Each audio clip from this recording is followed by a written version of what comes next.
Olá, está começando Multicidades, um espaço para debater questões e entender o funcionamento dos municípios. Eu sou Fernanda Esquiava e fico com você a partir de agora, aqui no Multicidades. Hoje o nosso assunto é voltado para a saúde, em especial a saúde mental das pessoas que foram atingidas pelas enchentes aqui no nosso estado. Para falar comigo sobre esse assunto, está aqui no estúdio a Ângela Wolff, psicóloga especialista em terapia cognitiva comportamental e sistêmica, formada pela PUC. Boa tarde, Ângela. Obrigada pela tua participação, sempre super solícita com a gente aqui na Ubra TV. Gostaria de saber contigo, assim, a gente conversava um pouquinho antes de começar o programa sobre duas questões, né? Uma questão que há um pouco tempo atrás a gente teve a pandemia, que teve um abalo psicológico gigantesco, muitas perdas, muitas pessoas perderam familiares, né? Uma situação diferente, onde as pessoas se isolam, mas têm as suas casas, né, para ficar, pelo menos dentro do que se espera, né, de um conforto, enfim. E a gente teve agora esse cenário, essa catástrofe aí de enchentes, onde as pessoas acabaram perdendo, muitas delas perderam absolutamente tudo e acabaram tendo que conviver dentro de abrigos. Qual é o cenário dentro da tua área, dentro da psicologia? O que a gente tem hoje?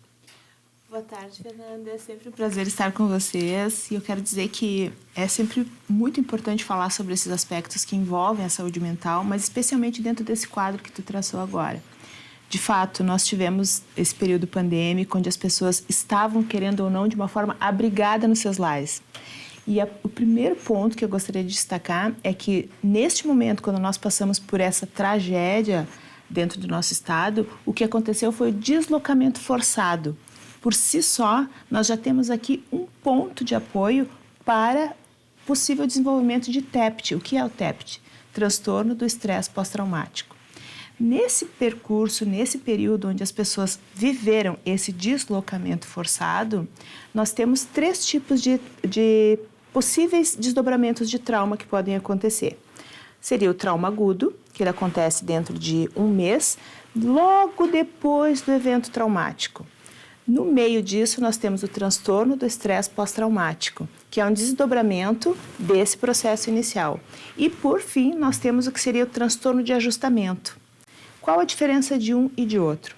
Os 3, eles têm em comum a evitação, a revivência persistente e uma sensação de desorganização mais intensa. A pessoa está sempre se sentindo mais desorganizada, com medo, tendo sobressaltos.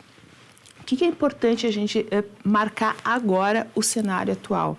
Transcorridos 6 meses, praticamente 6 meses aí dos eventos, quais destes sintomas ainda estão presentes? Se eles estiverem presentes, esses sintomas de revivência, despersonalização, essa evitação de água, barco, todo tipo de situação que lembre as situações da enchente, nós temos um quadro de TEPT instalado.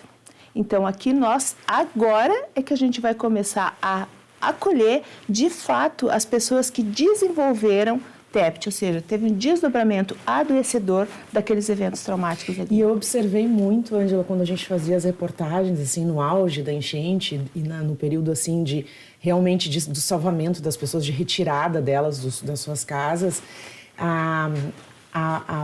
como é que eu vou te dizer assim, elas ficavam próximas às suas casas, né? Uhum. Observando a água subindo. E eu lembro de um casal que eu entrevistei próximo à Fiergs ali, e eles me diziam assim, não, a gente mora ali é a nossa casa, a gente está olhando para ver se a água está subindo ou não. É um cenário muito complicado, né? Se tu for analisar assim, a resistência das pessoas do abandono, né? De abandonar, eu preciso sair daqui e eu preciso ir para outro lugar. É que, na verdade, né, Fernanda, a casa, ela não é apenas a parede, né, o espaço físico. A casa abriga as memórias, abriga as fotos, abriga a história de vida daqueles filhos crescendo. Eu conheci uma família que mostrava assim que o quarto maior era para um filho que estava na faixa dos 16, 17 anos, que precisava de um pouco mais de privacidade. O quarto que é dividido pelas crianças menores, então são 2, 3 crianças dentro daquele mesmo quarto. Então nota que dentro de uma casa existe uma vida acontecendo Toda uma organização, né? Toda a organização, e ver a casa daqui a pouco sendo inundada, todas aquelas lembranças que estão abrigadas nos objetos também se vão. Mas é aí que entramos nós, que trabalhamos com saúde mental, para trazer mais vivo ainda para a pessoa que as lembranças estão dentro dela. E essa nem água nem leva. É verdade. E deixa eu te perguntar uma coisa assim, ó, essa questão das pessoas de repente saírem dentro desse, né, da sua organização, da sua casa, e partir para uma convivência em grupo dentro dos abrigos. Como é que é isso, assim, no que diz respeito à organização mental, assim, como é que funciona? Isso é um dos traços, talvez, mais persistentes que mostra que a pessoa, ela passou pelo trauma e ela teve que se ajustar de alguma forma forçadamente, mas esse ajuste não acontece. É como se a pessoa estivesse vivendo dentro de uma bolha necessária para sobreviver àquele ambiente. E agora, então, a gente tem pessoas que lembram não só das enchentes, mas desse período em que precisaram ficar dentro dos abrigos, numa condição, às vezes, dentro do melhor que foi possível oferecer para as pessoas, mas de muita desorganização interna também. Por quê? Você precisa organizar o banho das crianças, você precisa organizar e entrar em fila para se alimentar. E tudo que acontece durante o dia dentro de uma situação de abrigamento. Muitas vezes a pessoa até poderia estar envolvida numa atividade ali com os grupos, mas não conseguia. Por quê? São pessoas estranhas, eu não sei como me organizar com aquele grupo, às vezes eu digo uma coisa que não caiu muito bem. Então, são muitos ajustamentos que precisaram ser feitos num curtíssimo período de tempo. E agora a gente percebe que as pessoas, ao retornarem para casa, elas ainda têm o resto daquelas lembranças desse período em que ficaram. Né? Sim. E o que, na tua opinião, essa questão, assim, a gente percebeu que existe uma movimentação, claro, o governo, tanto federal quanto estadual, municipal, enfim, não é possível resolver essa questão dos desabrigados de uma hora para outra, sim, requer todo um planejamento, enfim, mas está sendo feito algumas casas provisórias, né? Como é que tu enxerga isso,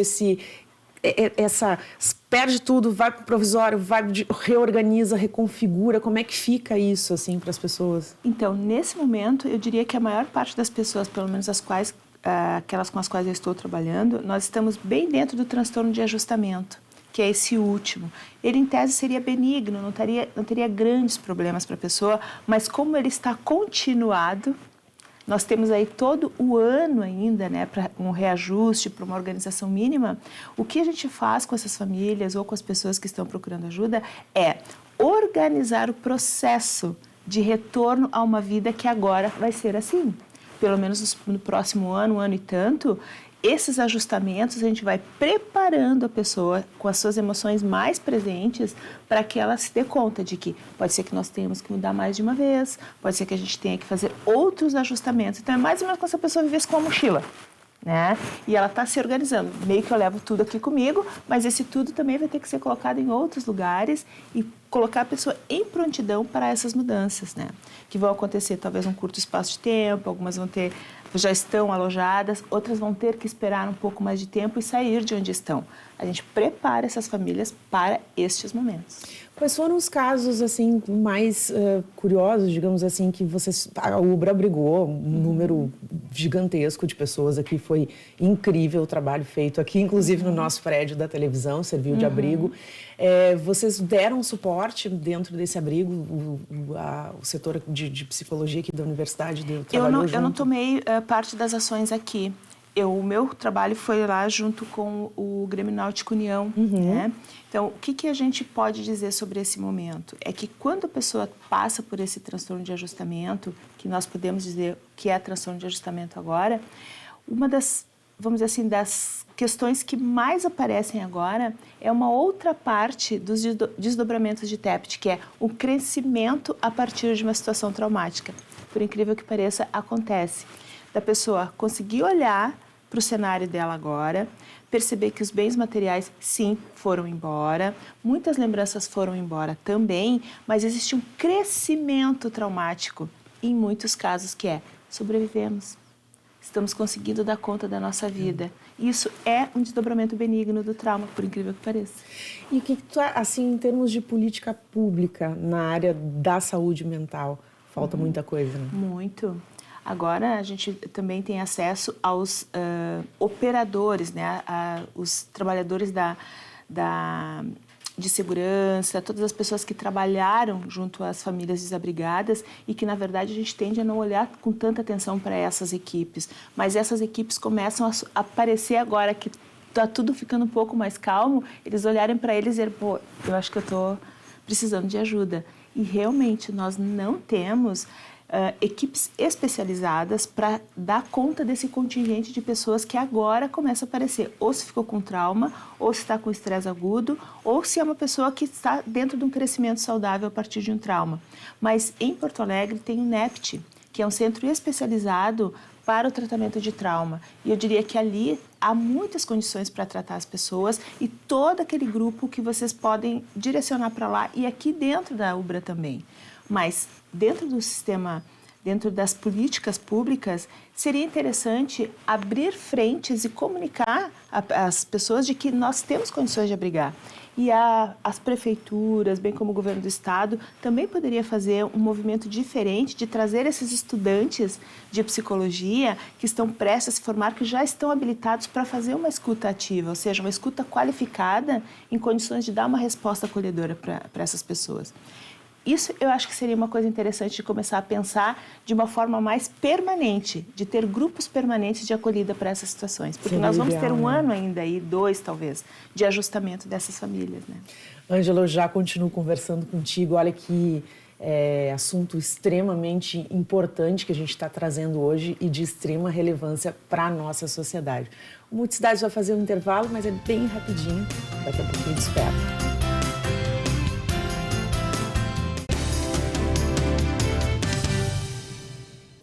Estamos de volta com Multicidades. O assunto de hoje é sobre saúde mental.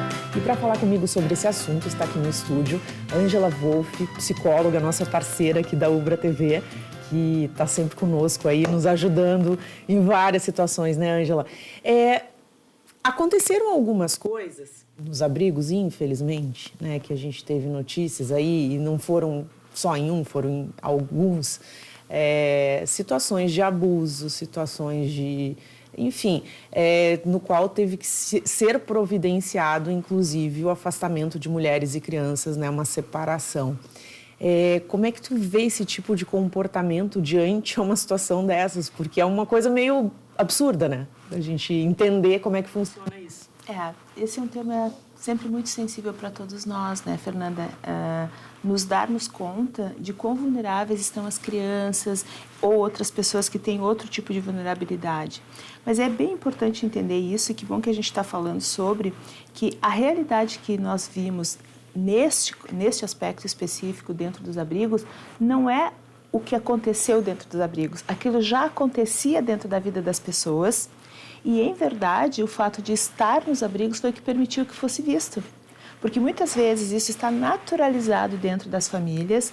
As famílias nem sempre conseguem perceber que determinados toques lascivos, por exemplo, eles são uma característica do abuso sexual contra crianças, ou contra vulneráveis, idosos, ou pessoas que estão numa condição mais fragilizada. Então, o que a gente viu nos abrigos foi o seguinte: aquela realidade é a realidade que as crianças vivem, o fato de estarem agrupados deixou isso mais evidente, e as autoridades agiram em face dessas questões. Mas o que a gente pode tirar de aprendizagem disso? É que, não só do ponto de vista do acolhimento dessa condição mais material, nós precisamos acolher a população de outra forma também. Isso só mostrou o quão é importante desenvolver trabalhos de suporte para essas famílias que estão desabrigadas ou que estão sendo realocadas. A situação não muda necessariamente porque nós oferecemos ou porque o Estado oferece as condições, mas as condições de manter essa família assistida depois que você identifica uma situação de abuso como essa é extremamente importante. E é o que eu ia comentar que aqui na UBRA nós temos a clínica escola, em outros serviços, em outras instituições também, mas é importante ressaltar que os alunos da clínica escola, eles são alunos que estão finalizando o curso, portanto eles estão preparados e estão sendo sempre recebendo suporte dos professores para dar essa contenção, para dar o acolhimento e às vezes até para seguir com o tratamento depois, quando a gente identifica essas situações com as crianças, né? Falando em crianças, assim, infelizmente, né, a gente tem escolas que têm um suporte bacana psicológico psicológico, na parte de orientação pedagógica, enfim. Como é que fica essa questão das crianças que saem da escola, daqui a pouco a escola vira um abrigo, elas voltam para a escola. No que diz respeito ao aprendizado, o que esse período ele impactou? Porque na pandemia, eu me lembro, a minha filha, eu vivi isso, né? Foi muito difícil, foi muito difícil. A falta de convivência das crianças, sim, né? De repente sai da sala de aula, entra para a educação online e aí eles de pijama assistindo aula de manhã, ninguém esperava por aquilo. Nesse caso da enchente, onde eles veem a escola sendo abrigo, né? Em muitos casos aconteceu isso aí. O que isso vai impactar no que diz respeito à educação? Ainda é cedo para a gente fazer afirmações, né, Fernanda? Porque nós temos aí praticamente os 3 últimos meses em que as crianças realmente estão retomando as suas vidas em tendo 2 locais, né? Tanto a escola quanto a própria casa. Mas em geral, as crianças elas são muito mais resilientes do que a gente imagina. Ou seja, é aquele ponto onde a pessoa passa por um transtorno de ajustamento e ela consegue voltar ao ponto anterior ao trauma. Então, as crianças têm maiores condições de ter uma resposta boa, afetiva, consistente e não necessariamente representar um atraso ou uma perda dentro do processo educacional. E os professores, pelo que eu tenho visto agora, eles estão acolhendo, por exemplo, as dúvidas das crianças. Vai chover de novo?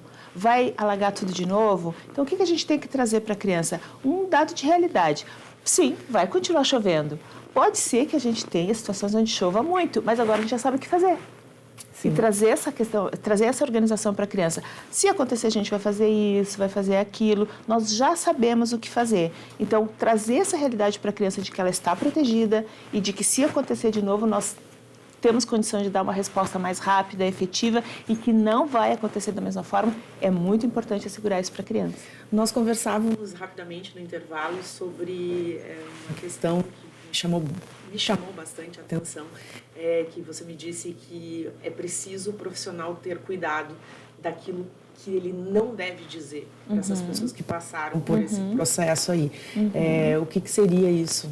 Então, desde 11 de setembro, quando se fez assim um grande trabalho dentro daquilo que se configura como transtorno do estresse pós-traumático, logo após 11 de setembro, quando se percebeu que existia um movimento, um desdobramento diferente do trauma, que mostrava o seguinte, que quando nós estamos trabalhando com pessoas traumatizadas, não é interessante, na verdade é iatrogênico, ou seja, produz doença, ficar perguntando, estimulando a pessoa a falar. Não se deve fazer isso.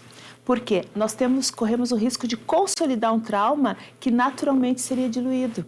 Então, nós não devemos fazer perguntas a menos que a pessoa ofereça aquela informação e aí você acolhe. Então, isso é uma coisa que a gente não deve fazer, que é o chamado debriefing ou revivência, trazer esse estímulo para a consciência. Ficar batendo na mesma tecla. Exatamente, né? Muito melhor.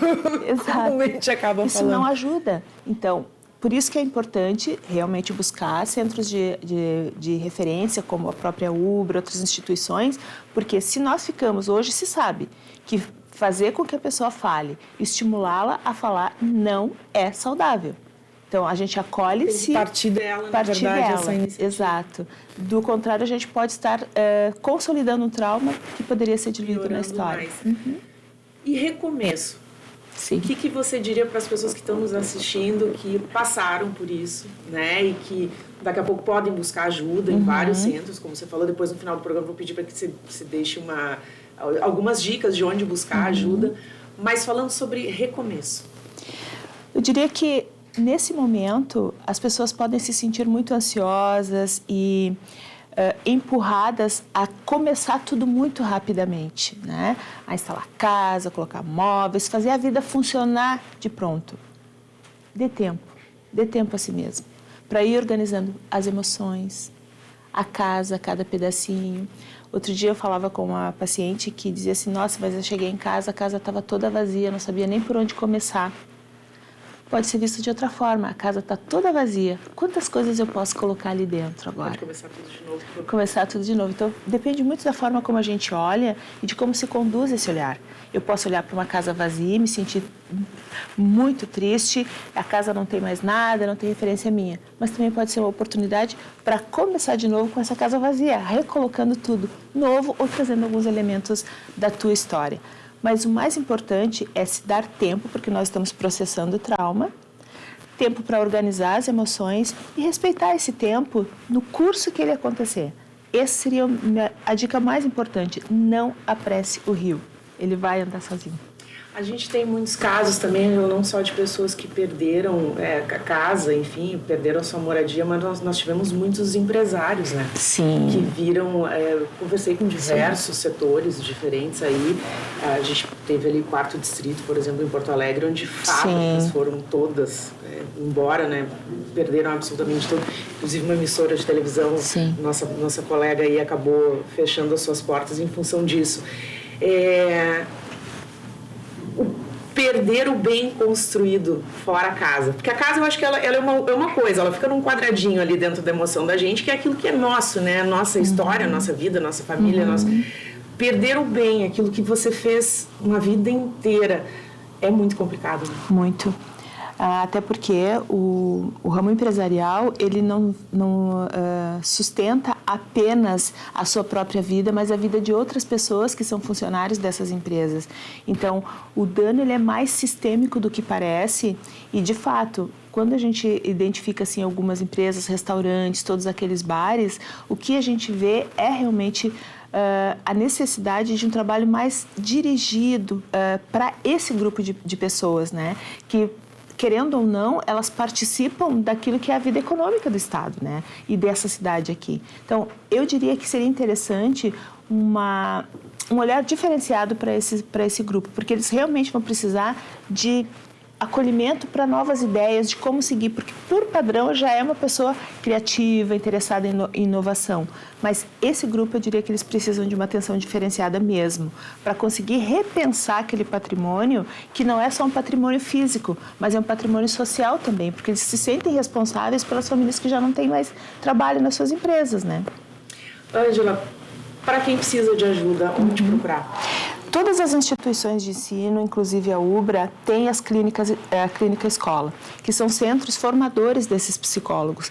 Essas escolas, elas têm condições de abrigar a demanda, né, de busca por atenção à saúde mental. Então, tanto a UBRA quanto a PUC, todas as instituições têm esses espaços. Podem entrar em contato que, às vezes, tem uma demanda reprimida em face de tudo que está se vivendo, mas, em geral, é possível organizar dentro de uma agenda e as pessoas serem assistidas por essas equipes. Então, aqui na UBRA, as pessoas podem buscar acolhimento e vão encontrar. Considerações finais? Então, eu diria que seria muito importante a gente agora pensar em acolher essas famílias, esses empresários, ajudando-os a organizar o tempo. A pessoa levou 30 anos para construir um patrimônio. Pode ser que não seja possível construir em 3 anos ou 30 dias, mas nos próximos dias ou nos próximos meses, ir organizando para recomeçar. Isso vale para um empresário como vale para as famílias também. Isso é importante, né, gente? Às vezes né, Ângela, as pessoas acham... tem muita gente que ainda tem preconceito com a questão psicológica, né? De procurar um profissional, de buscar ajuda, pessoas que têm dificuldade de expor a sua realidade, o seu sofrimento, né? Qual o conselho que tu daria para essas pessoas que têm essa resiliência ainda de, eu não vou procurar esse auxílio aí?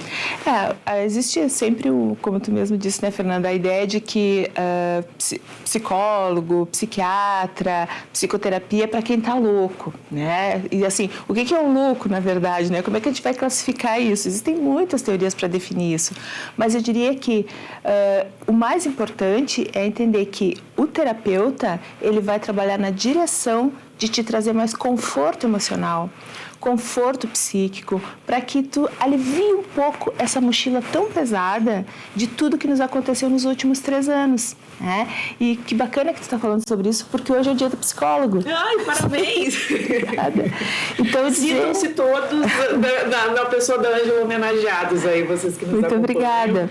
e que nós estamos ali para apoiá-los nas decisões que ele vai tomar. Um psicólogo não vai ser uma pessoa que vai impor uma vontade ou que vai impor a nossa visão. Nós trabalhamos com a visão de mundo que o paciente tem, na direção de trazer o melhor conforto psíquico para ele. Então, esse seria o ponto mais importante. Assim, a gente é amigo, a gente acolhe o que você trouxer. Ângela, muito obrigada pela tua participação. Como sempre, tu engrandece muito a nossa programação. Fernanda. O Multicidades de hoje vai ficando por aqui. Você pode ver esta e outras entrevistas no YouTube da Ubra TV. Até mais. Tchau, tchau.